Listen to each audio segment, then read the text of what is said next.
आदाब, KP news के bulletin में आपका स्वागत है। मैं हिना शेख आपके साथ। आइए सबसे पहले देखते हैं मुख्य समाचार।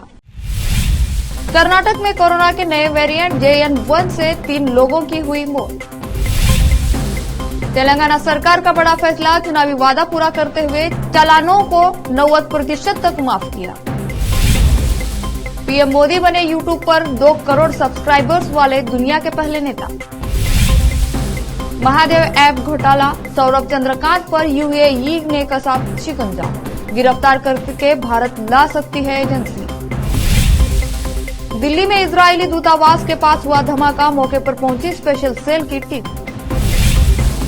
हिमाचल में नशे में झूमने वाले पर्यटकों को होटल पहुंचाएगी पुलिस, नहीं होगी जेल।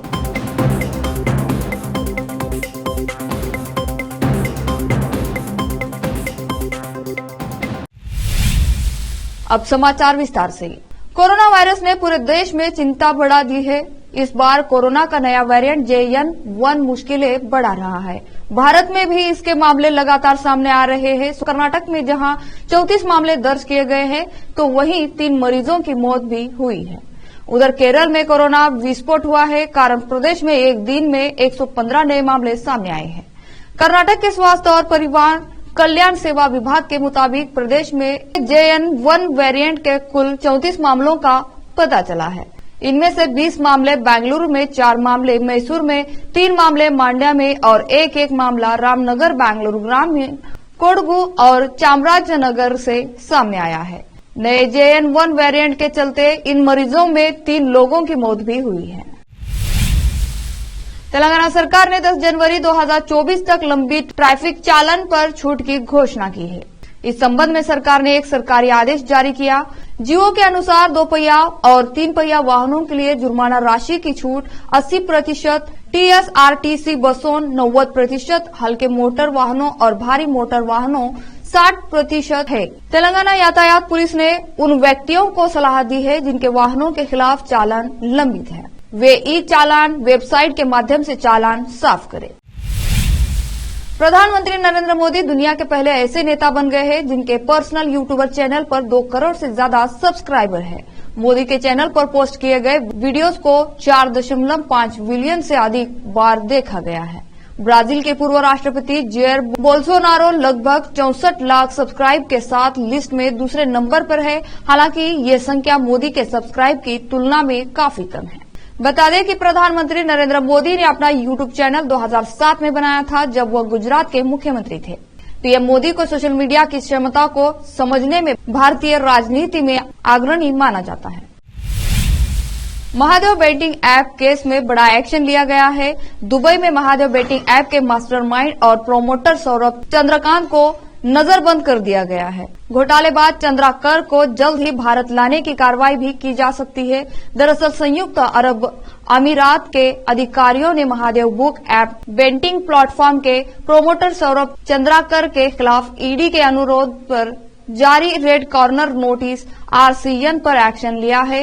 दुबई में सौरभ चंद्राकर के ठिकानों पर ताला लगाकर उसे नजरबंद कर दिया गया है। बता दें कि दुबई संयुक्त अरब अमीरात UAE का सबसे अधिक आबादी वाला शहर है। आरोपी सौरभ चंद्राकर को बाहर निकालने की अनुमति नहीं दी जा रही है, क्योंकि ऐसा करने पर वह भाग सकता है। संयुक्त अरब अमीरात के अधिकारी फिलहाल उस पर निगरानी रख रहे हैं और भारतीय अधिकारियों के उसके प्रत्यर्पण की प्रक्रिया शुरू करने का इंतजार कर रहे हैं। अब लेते हैं छोटा सा ब्रेक।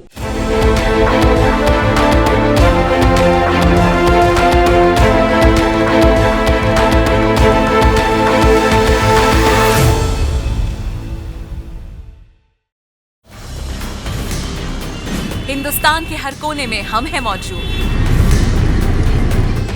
24 घंटे हालात पर गहरी नजर, खबरों से जुड़े चुपते सवालात और आपको दिखाता है धार्मिक, सामाजिक, राजनीतिक, लोकल और इंटरनेशनल न्यूज की सबसे बेहतर कवरेज, जो आपको रखती है हर पल बाखबर।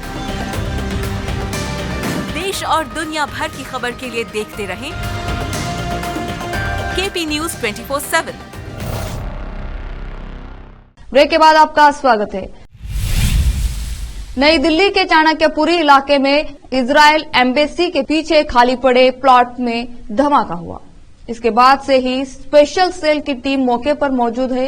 हालांकि दमकल विभाग और पुलिस ने मामले की गंभीरता को देखते हुए 1 घंटे तक जांच की, लेकिन इसके बाद अभी तक कुछ भी ऐसा नहीं मिला है। इस धमाके को लेकर कॉल किसने किया, क्यों किया, इसकी जांच की जा रही है। गौरतलब है कि इजरायली एम्बेसी के पास हुए धमाके वाली जगह से कुछ दूरी पर पुलिस को एक लेटर भी मिला है। लेटर में इजरायली दूतावास के राजदूत को एड्रेस किया गया। लेटर में एक झंडा भी लपेटा हुआ है। पुलिस ने लेटर को कब्जे में लिया है। शिवसेना नेता संजय राउत ने कहा कि पार्टी प्रमुख उद्धव ठाकरे को अगले महीने राम मंदिर में प्राण प्रतिष्ठा समारोह के लिए अयोध्या जाने के लिए नियंत्रण की आवश्यकता नहीं है, क्योंकि शिवसेना का उत्तर प्रदेश के इस शहर से पुराना नाता है। राज्यसभा सदस्य संजय राउत ने दावा किया कि जब भारतीय जनता पार्टी ने 1992 में बाबरी मस्जिद गिराने के लिए शिवसेना को जिम्मेदार ठहराया था, उस समय शिवसेना संस्थापक बाल ठाकरे ने इसकी जिम्मेदारी ली थी। अयोध्या में नवनिर्मित मंदिर में भगवान राम की प्राण प्रतिष्ठा का समारोह अगले साल 22 जनवरी को आयोजित किया जाना है। संजय राउत ने कहा, उद्धव ठाकरे को अयोध्या जाने के लिए निमंत्रण देने की कोई आवश्यकता नहीं है। हम आपसे बीजेपी पहले अयोध्या में है। संजय राउत ने कहा कि विश्व हिंदू परिषद के प्रमुख अशोक सिंघल मुंबई में ठाकरे के आवास मातोश्री में बैठकें किया करते थे और उस वक्त बीजेपी वहां थी ही नहीं। नए साल का जश्न मनाने के लिए हिमाचल प्रदेश में पर्यटकों की भीड़ पहुंच रही है। इस दौरान कई जगहों से हुड़दंग की खबरें भी आई हैं। इस बीच हिमाचल प्रदेश के मुख्यमंत्री सुखविंदर सिंह सुक्खू ने कहा कि अगर कोई सैलानी नशे में झूम गया तो पुलिस उसे हवालात में नहीं डालेगी, बल्कि उसे होटल तक पहुंचाया जाएगा। मुख्यमंत्री सुखविंदर सिंह सुक्खू ने कहा कि हम लाखों की संख्या में हिमाचल प्रदेश आए पर्यटकों का स्वागत करते हैं। पंजाब के वित्त मंत्री एडवोकेट हरपलाल सिंह चीमा ने मिड डे मील कुक्स यूनियनों के प्रतिनिधियों के साथ मंगलवार को मीटिंग की। इस दौरान उन्होंने स्कूल शिक्षा विभाग को शिक्षा और वित्त विभागों के अधिकारियों और यूनियनों के प्रतिनिधियों की एक समिति बनाने का निर्देश दिया। ये कमेटी जांच कर मिड डे मील रसोइयों के वेतन से जुड़े विभिन्न पहलुओं पर एक रिपोर्ट प्रस्तुत करेगी, ताकि उनके वेतन में बढ़ोतरी का फैसला जल्द से जल्द लिया जा सके। इसके साथ ही रसोई की छुट्टी पर चले जाने के सूरत मिड डे मील के तैयार करने में आ रही मुश्किलों के समाधान के लिए वित्त मंत्री विभाग को हिदायत दी कि ऐसी स्थिति में स्कूल कमेटियों के पास मौजूद फंडों से दिहाड़ और रसोइयों का प्रबंध करने की संभावना तलाशी जाए। फिर से लेते हैं छोटा सा ब्रेक।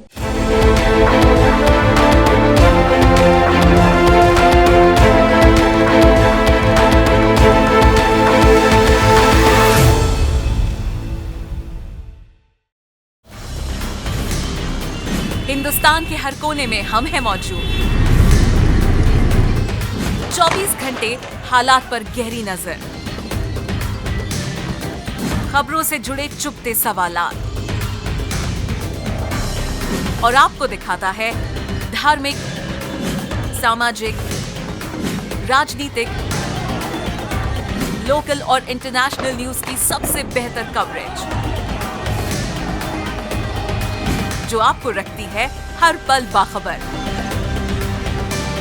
देश और दुनिया भर की खबर के लिए देखते रहें केपी न्यूज 24/7। ब्रेक के बाद आपका स्वागत है। लोकसभा चुनाव से पहले कांग्रेस नेता राहुल गांधी मणिपुर से मुंबई तक की न्याय यात्रा निकालेंगे।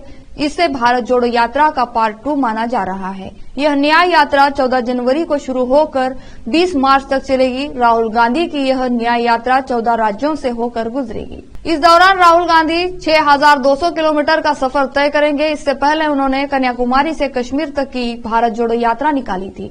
इस दौरान उन्होंने करीब 3500 किलोमीटर का सफर तय किया था। जम्मू कश्मीर में आतंकवादी हमले में 2015 में घायल हुए टेरिटोरियल आर्मी के एक लेफ्टिनेंट कर्नल ने इलाज के दौरान दम तोड़ दिया। लेफ्टिनेंट कर्नल के यस नट गोली लगने से घायल हुए थे और नवंबर 2015 से कोमा में थे। उनका जालंधर के एक अस्पताल में इलाज चल रहा था। दरअसल नवंबर 2015 में आतंकियों से मुठभेड़ के समय वह टेरिटोरियल आर्मी के 160 इन्फेंट्री बटालियन में तैनात थे। इस दौरान वह कुपवाड़ा के मनीगाह के घने जंगल इलाके में छिपे आतंकवादियों के खिलाफ तलाशी अभियान का नेतृत्व कर रहे थे। इस दौरान उन्हें आतंकियों ने गोली मार दी थी, जिससे वह गंभीर रूप से घायल हो गए थे। मीडिया रिपोर्ट्स के मुताबिक एक अधिकारी ने बताया कि घायल होने पर लेफ्टिनेंट कर्नल को प्राथमिकता के आधार पर मुठभेड़ स्थल से 168 mH ड्रगमुला ले जाया गया। इसके बाद उन्हें श्रीनगर के 92 बेस अस्पताल और फिर दिल्ली में सेना के अनुसंधान और रेफरल अस्पताल में इलाज के लिए ले जाया गया था। छत्तीसगढ़ में नए साल पर सरकार बड़ी सौगात देने वाली है। इसके तहत अगले 5 साल तक गरीब परिवारों को मुफ्त में चावल दिया जाएगा। मुख्यमंत्री विष्णुदेव साय ने राज्य में भी गरीब परिवारों को अगले 5 साल तक मुफ्त चावल देने का निर्णय लिया है। इसके चलते उचित मूल्य दुकानों से गरीब परिवारों को नए साल में जनवरी 2024 से दिसंबर 2028 तक मुफ्त चावल मिलेगा। मुख्यमंत्री के निर्देश के बाद खाद्य एवं नागरिक आपूर्ति विभाग द्वारा इस संबंध में सभी कलेक्टरों को निर्देश जारी कर दिए गए हैं। रेसलर बजरंग पुनिया के बाद अब विनेश फोगाट ने भी पदक लौटाने को लेकर बड़ा ऐलान किया है। उन्होंने कहा कि वह अपना मेजर ध्यानचंद खेल रत्न और अर्जुन अवार्ड वापस करने जा रहे हैं। देश के लिए ओलंपिक पदक मेडल जीतने वाले खिलाड़ियों को यह सब करने के लिए किस लिए मजबूर होना पड़ा, यह सब सारे देश को पता है और आप तो देश के मुखिया है तो आप तक ये भी मामला पहुंचा होगा। प्रधानमंत्री जी, मैं आपके घर की बेटी विनेश फोगाट हूं और पिछले 1 साल से जिस हालात में हूं यह बताने के लिए आपको यह पत्र लिख रही हूं। आखिर में फिर से देखते हैं मुख्य समाचार। कर्नाटक में कोरोना के नए वेरिएंट JN1 से 3 लोगों की हुई मौत। तेलंगाना सरकार का बड़ा फैसला, चुनावी वादा पूरा करते हुए चालानों को 90% तक माफ किया।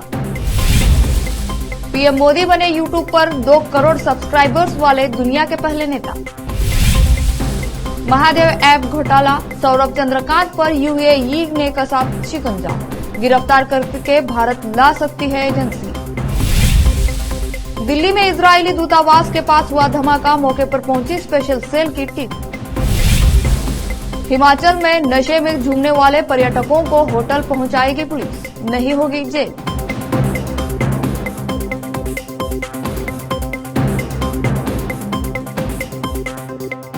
केपी न्यूज में आज इतना ही। देश और दुनिया की ताजा खबरों के लिए देखते रहिए आपका अपना चैनल केपी न्यूज 24/7। धन्यवाद।